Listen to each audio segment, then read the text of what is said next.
Good morning! Tayo po muli magbahagi ng ating devotion sa Proverbs chapter 13 verses 1 to 5. Sabi dito, ang anak na may unaway nakikinig sa kanyang ama, ngunit walang halaga sa palalo ang paalala sa kanya.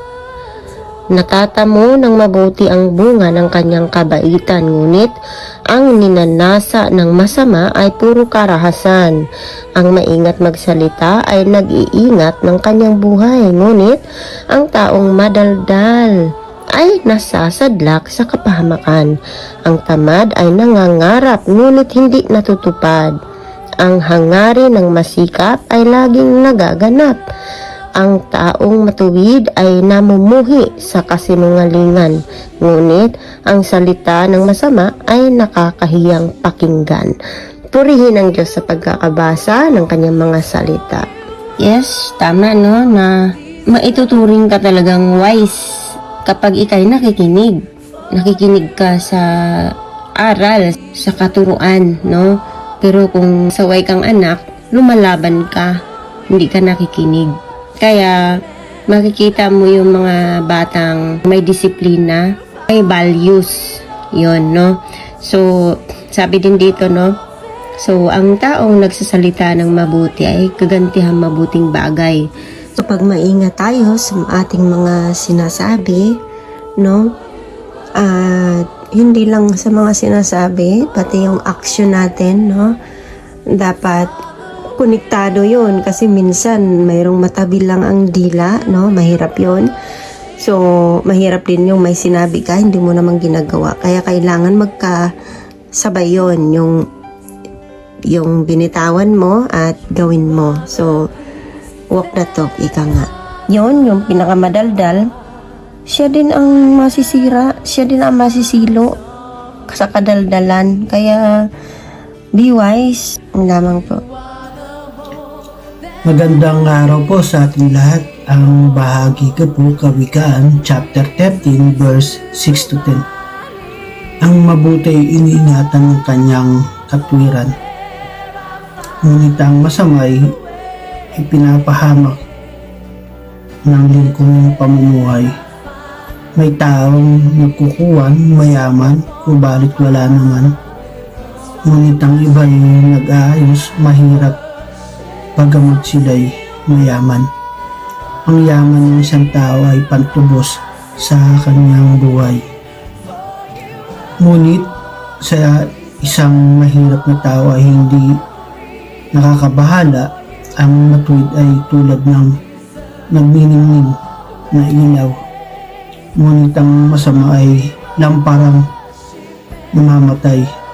Ang kapalauan ay nagbubunga ng kaguluhan, ngunit ang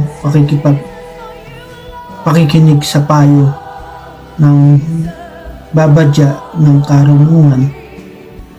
Amen. God bless po sa ating lahat. Mapagpalang araw po sa ating lahat.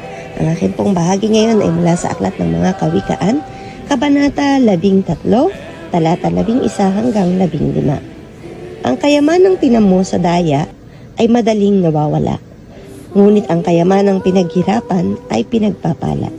Ang matagal na paghihintay ay nagpapahina ng kalooban, ngunit ang pangarap na natupad ay may dulot na kasiyahan.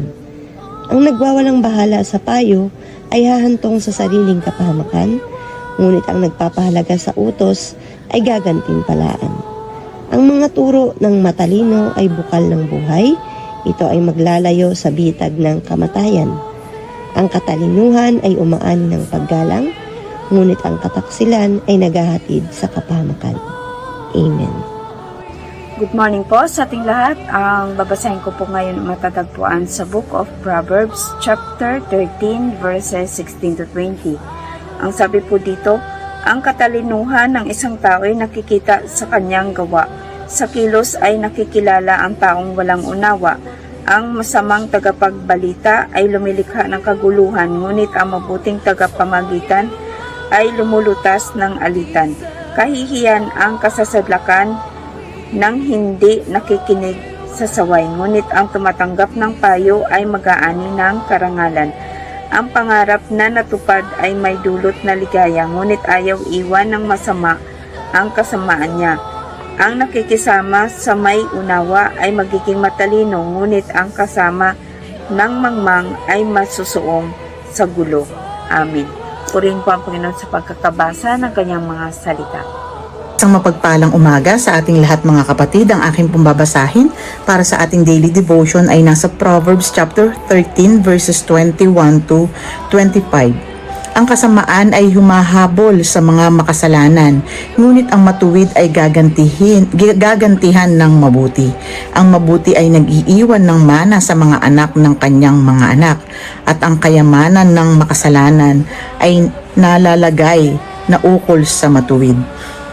Maraming pagkain ang nasa pagsasaka ng dukha, ngunit may napapahamak dahil sa kawalan ng kaganapan.